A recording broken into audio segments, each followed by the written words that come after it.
আসসালামু আলাইকুম বন্ধুরা, কেমন আছো সবাই? আশা করি আল্লাহর রহমতে সবাই অনেক অনেক ভালো আছো। আমিও ভালো আছি। তো বিকাল হয়ে গেছে, তো ভাবলাম ঝাল ঝাল কিছু খাবো, মন চাইছিল। তো যেভাবে সেই কাজ, আজকে অনেক দিন পর চাল ভাজা করব। তো মনে করলাম যে আমি যখন চাল ভাজা করছি তখন আমার বন্ধুদের সাথে শেয়ার করি। তো চলো সবাই মিলে চাল ভাজা যাক একসাথে। তো বন্ধুরা, আমি এখানে পেঁয়াজ মরিচ সব ভেজে নিচ্ছি। আর ওইদিকে আলাদা করে চাল ধুয়ে, সুন্দর করে ধুয়ে চাল একটু লবণ আর হলুদ দিয়ে মেখে রেখেছি, এখন ভাজবো। এমনিতেই তোমার হচ্ছে যে বৃষ্টি হোক বা আমার যখন কিছু ভালো লাগে না খাইতে, আমার মন চায় ঝাল ঝাল কিছু খাই, তখন আমি এই রেসিপিটা ট্রাই করি। তোমরা ট্রাই করতে পারো।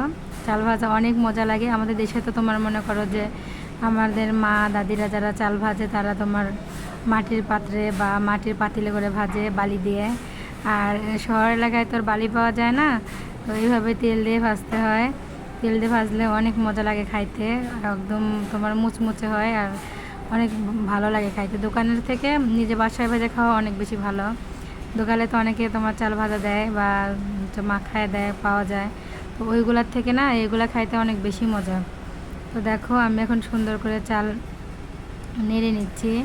এটা একদম অল্প আঁচে বন্ধুরা নাড়তে হবে, কারণ যদি আঁচ বেড়ে দেওয়া হয় না তাহলে এটা খেতে ভালো লাগবে না, চাউল ভিতরে কাঁচা থাকবে কিংবা তোমার ভালো হবে না বা পুড়ে যেতে পারে। তাই জন্য এটা খুবই অল্প আঁচে 10-15 মিনিট ধরে সুন্দর করে এভাবে ভেজে নিতে হবে। তো দেখো আমি সুন্দর করে ভেজে নিচ্ছি। আর এটা রেখে দেওয়া যাবে না, একটু পর পরে উল্টে পাল্টে দিতে হবে, নাহলে আবার যে সাইডে থাকবে সে সাইডে পুড়ে লাগবে। তো দেখো আমি সুন্দর করে এটা নেড়ে নেড়ে দিচ্ছি।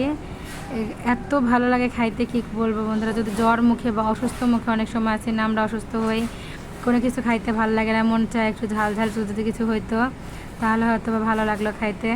তো তখন তোমরা এগুলো ট্রাই করতে পারো, অনেক মজা লাগে খাইতে। আমাদের দেশের মানুষেরা এইভাবে খায়। তো দেখো আমি সুন্দর করে ভেজে নিচ্ছি। এটা একদম তোমার ভাজতে ভাজতে যখন দেখবে বাদামি কালার হয়েছে বা লাল লাল হয়েছে, তখন এটা ভাজা বন্ধ করতে দিতে হবে। তাছাড়া এরকমভাবে সুন্দর করে ভেজে নিতে হবে আর নাড়তে হবে বারবার, না হলে লেগে যাবে, লেগে গেলে পুড়ে গেলে আবার ভালো লাগবে না খাইতে, তিতো তিতো লাগবে। আর এভাবে নাড়তে হবে, খুবই ভালো লাগে। আমি সর্বপ্রথম এটা আমার শ্বশুর বাড়ি গিয়ে খাইছিলাম। তো তারপর থেকে আমার যখনই মন চায় ঝাল ঝাল কিছু খাবো তখন নিজে নিজে ভেজে খাই, খুবই ভালো লাগে খাইতে। কি বলবো বন্ধুরা, বৃষ্টির দিনে তো একদম পারফেক্ট রেসিপি এটা।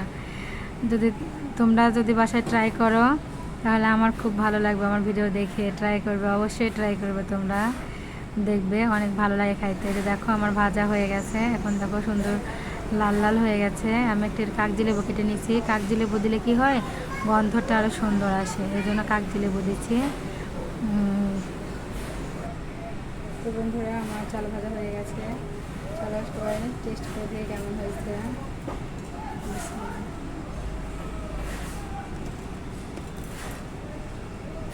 খুবই মজা। আর সবচেয়ে মজা হলো এই মরিচগুলো, দেখো একদম সুন্দর হয়ে গেছে।